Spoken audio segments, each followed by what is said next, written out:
Hello everyone. I hope you guys are doing great today. Well, it's starting to get hot here in Southern California. We are going to be hitting the 90s this weekend, and that's pretty darn hot. It's going to be like 96 degrees. So I have already prepped my garden, and I wanted to give you guys a little tour of just how everything is looking so beautiful. This is the time of year where you still have beautiful blooms and a lot of growth, and everything is looking so beautiful. But yeah, it's a different story when the heat starts hitting. What you need to do is go into protection mode for your succulent and cacti garden. I mean, cacti can take the sun if they're the kind of cacti that are in the ground, but if they're the little ones in pots, they're kind of sensitive to the sun. So you might want to give those partial shade. But yeah, as you're seeing here, my succulents and cacti are doing beautifully. Look at this Rita. Yeah, and of course the geraniums just take off in the summer and they look great and give you flowers. But yeah, other than that,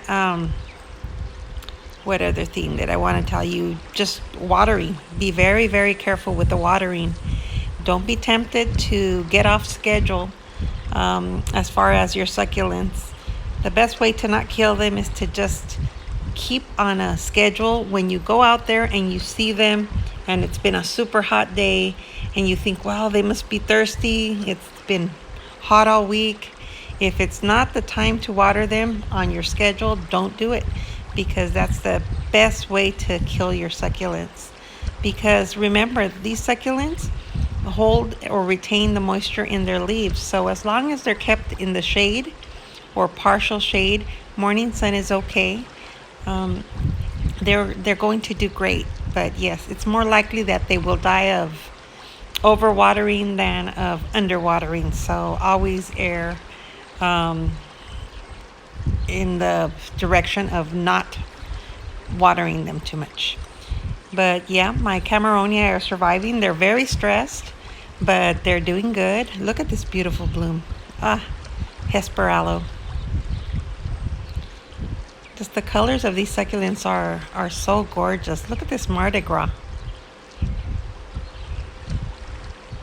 Yeah, and I just love my garden. I'm so tempted at taking out the sticks on fire and the aloe, but I don't think I want to mess with it at this point. I think I'm going to just let everything be and ride out the summer.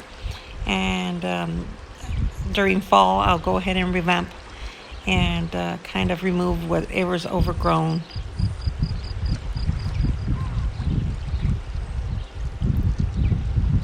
Look at that. Oh, they're beautifully, beautifully performing in my garden. And they have a lot of bloom spikes.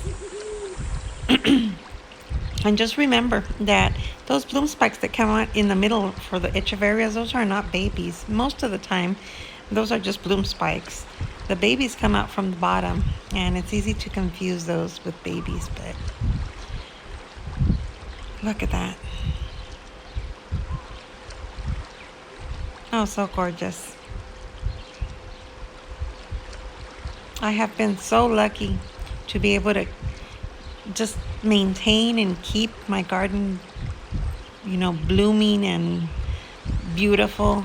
And this is very hard work for me sometimes because I don't have the best back and I have issues. So it's really hard for me to be maintaining it. I have tricks and tools and people that help me. But it's totally worth it because it is beautiful. And there's nothing like going out in your garden, sitting down with a big glass of iced tea or your coffee and just enjoying the beautiful, beautiful atmosphere. I mean, even though my garden is so small, I call it my little jewel box because it just has all the beauties that I have been searching for, and it has evolved into just being the cream of the crop of the plants that I started with. I mean, at the beginning, I started with tons of plants, and as time has gone on, I've gained some, I've lost some, but the ones that have stuck around are the ones that I really, really enjoy and that I've loved. And I always try at least 3 times, and if after the third time I can't keep them alive, I will let them move on and I will just resign myself to not having those in my garden. But most of the time you live, you learn. So don't feel bad if you lose some. That's just part of a garden. That is how a garden grows. It just evolves and it just morphs into what it needs to be. And again, remember, sun patterns and the water and just that is the most important part for a garden. And again, this garden is a low maintenance, water wise garden. I really wanted something that I didn't have to water every day. I do have some plants that require water more often than others, but they're just a handful. And the majority are just awesome. They take care of themselves. And the eucalyptus tree is just doing great. And even the cherry tree came back this year and it is doing great. And look at my ginger. I call her Ginger Rogers because her frill looks like the dress of Ginger Rogers. But look at this.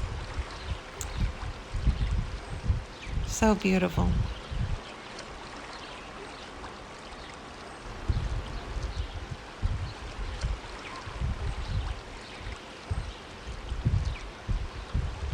So yeah, it's the best playground, and I just feel so bad that during the summer, I feel that my garden is neglected because I do go out there maybe twice a day, in the morning and then in the afternoon. But I really don't spend too much time when it's hot outside. But it is very important to still go and kind of give them a looky and dedicate at least one day a week to looking in your garden and just checking for pests, checking, removing the dead leaves. Because remember, buildup of the dead leaves leads to mealybug or animals nesting under your plants. So it's very important to pull those dead leaves that are there and just get the air flowing. And look how beautiful. Oh my goodness. And anything that is delicate and doesn't enjoy too much sun, remember to just pull it to a place where it gets partial sun, and your stuff will do great. This is so beautiful. Look at this. I will be replanting this bird bath though before the heat strikes, hopefully this weekend, and I hope to record that for you guys. Look at this. Oh my goodness. My little blue cactus is doing great, and that one grows super long, so I can't wait. Rat's tail.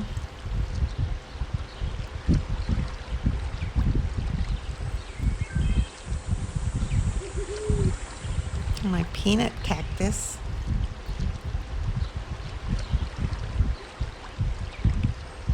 And again, try them out in different locations. Sometimes they just don't thrive in a certain spot because of the sun conditions or just the temperature or whatever. Feel confident enough to move your plants around, especially if you have multiples. I always have mentioned to you guys that I like dividing my plants. I like to, when I get a plant that has multiples, I tend to separate it. Some I plant in the ground, some I leave in pots, some I move to my north side or my south side garden. And that just ensures that if for some reason one of them dies, at least I have one more or two more that might be thriving somewhere else, and I won't lose that plant completely.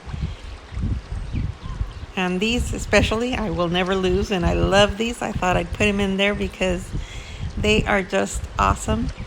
Even though I do have 2 lithops that I did buy, even though my rule is never after the 3rd try, but I am trying to maintain them alive inside of the home, which I've never tried before. I've always put them outside.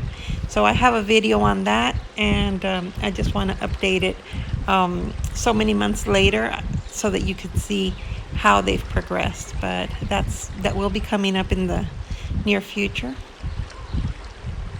And rosemary, oh my goodness, rosemary is so awesome. And yeah, the sticks on fire are just starting to lose that brilliant color that they have. They're starting to get green. And sedum, look at that. Oh, beautiful colors. So again, the ones I worry for in the summer are my echeverias. My echeverias are the ones that will have a hard time with the heat. So keep an eye on those if you have those, and I hope you enjoyed this tour. Again, thank you so much for watching. Thank you for subscribing, and welcome to all the new subscribers. I hope you have a fantastic summer. I will talk to you guys later. Bye.